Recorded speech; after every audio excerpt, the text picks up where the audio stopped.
Liverpool got back to winning ways again on Monday night as they beat Leeds United 6-1 away at Ellen Road.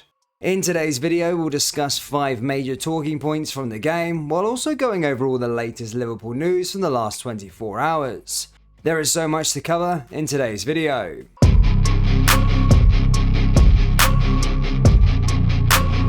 And hello everybody, welcome back to the channel guys. Before we get into today's video, as always, please do smash that like button and subscribe to the channel for daily Liverpool content. Suspended, fined and no longer first choice, Sadio Mane appears to have no future at Bayern Munich, but a return to Liverpool is not on the cards. Mane watched as a spectator during Bayern's 1-1 draw with Hoffenheim on Saturday, having been suspended after striking teammate Leroy Sané in the face. The incident occurred following the 3-0 defeat to Manchester City in midweek, and according to Sky Germany's Florian Pettenberg, also brought the biggest fine any Bayern players ever received. Bayern are now looking to sell their number 17 in the summer transfer window. Plettenberg is quoted by Get German Football News as telling Sky 90 that the Bundesliga club will try everything to move Mane on, with Thomas Tuchel claimed to have no plans for him. The player is seen very critically internally, the reporter added, explaining that Bayern view their £35.1 million deal with Liverpool as a mistake. He even said there's a joke doing the rounds at Sabenstrasse that Bayern signed Mane's twin brother, not the one from Liverpool. Mane is reported to earn over £350,000 per week at Bayern, which makes his growing malice more of a concern for a club who gambled heavily on the Senegalese last summer. However, while Football Insider reported on Saturday that Mane has told his friends he misses Liverpool and that a Premier League return was possible, he is not likely to be heading back to Anfield. Bild report that a move back to Liverpool was not an option for Mane, with Jurgen Klopp building a new-look attack in his absence. There is a chance that he does head back to the Premier League, but Mane is highly unlikely to be doing so with Liverpool. Liverpool have made a shortlist of 5 midfield targets after pulling out of the race for Jude Bellingham, according to multiple reports. The Reds have been long admirers of the 19-year-old Borussia Dortmund star, but deemed him too expensive given their summer budget, and have instead turned their attention towards other midfielders.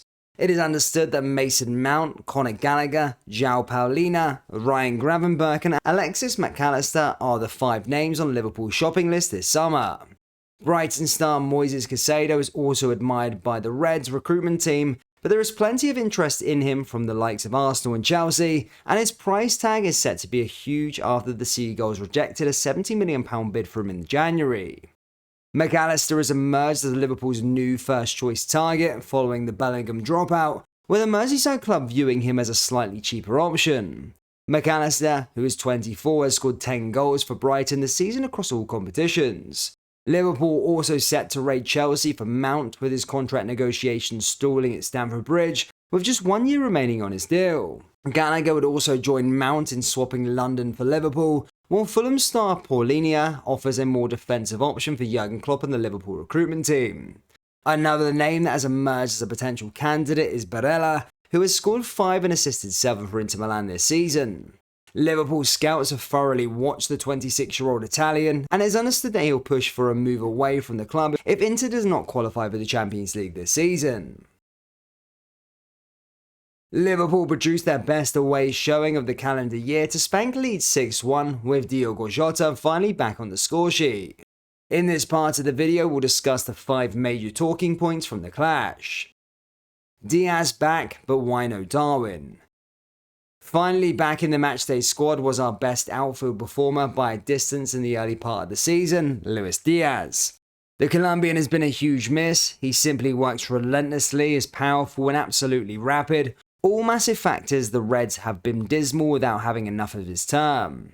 He only got 10 minutes, but he got a big cheer from the crowd and a warm welcome from his teammates. And then there's Darwin Núñez, the potential club record signing, has been on the parapet of late, not having his usual chaotic impact in games but also starting them. Despite a lack of goals and cutting edge in recent games, there were no drastic shake-ups for the attack, and clearly Jurgen Klopp feels the Uruguayan has work to do to get back into the lineup. Perhaps the goal for him as we moved into the stoppage time will help confidence there too.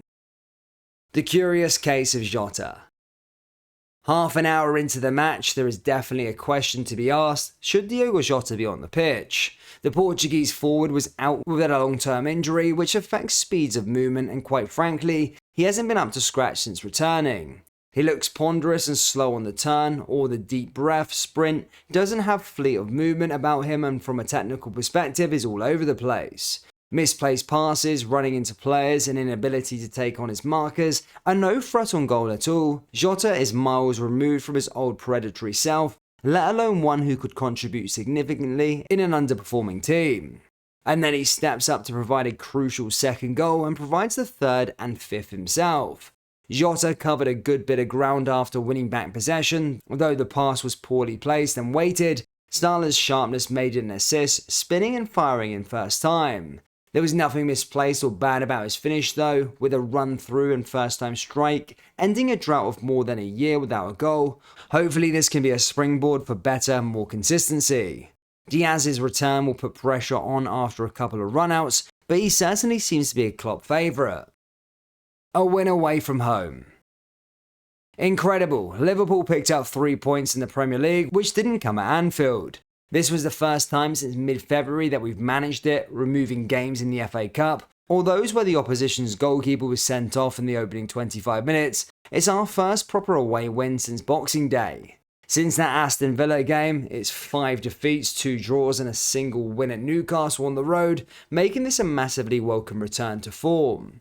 What's every bit as important though is what comes after. The Reds have to play West Ham, Leicester and Southampton away from home before the season's end.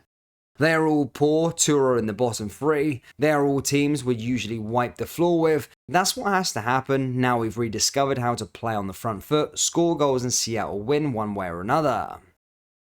The improbable resurgence of Curtis Jones. There were a few unusual things to happen on the night, including the Jota goals and the win on the road, but another came in the form of a Curtis Jones assist. In short, this was richly deserved. Having barely had sideline for months, Jones has now started the last 3 league matches in a row, earning a spot in Klopp's yet again restructured midfield. His chances might have come as a result of injuries to others at this time, but he's made the most of it with some controlled and accomplished and hard-working displays. Here came end product, and he's in the side on merit right now, ahead of Thiago no at least. Can we keep it going? We've had a couple of big wins this season, they are great, but we see consistency. Last time we battered a team, Manchester United, remember that? We went on to lose to relegation threatened Bournemouth immediately after. Liverpool cannot afford to do that anymore. Next up is Nottingham Forest at home, a truly winnable game, a must-win one if we do harbour any lingering hopes of finishing in the top 4. There's no real reason why we shouldn't, given the defeats and dismal showings by Newcastle and Spurs at the weekend, but now the likes of Brighton and Aston Villa are in much better form too. Indeed, 3 points here doesn't actually lift Liverpool out of 8th place. All we can do is keep winning now, particularly with 4 of our next 5 games to come at Anfield. Points are there to be won. If we do, we'll climb that table. Perhaps it's not all over yet.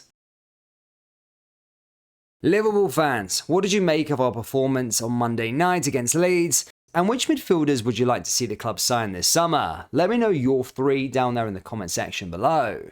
That brings us to the end of today's video. As always, please do smash that like button and subscribe to the channel for daily Liverpool content. Remember, we're currently having a sale on all our Liverpool merchandise, so do shop the collection, go down into the link in the description, or go to copyclothing.com. Thank you, and I'll see you all next time. Take care. Peace.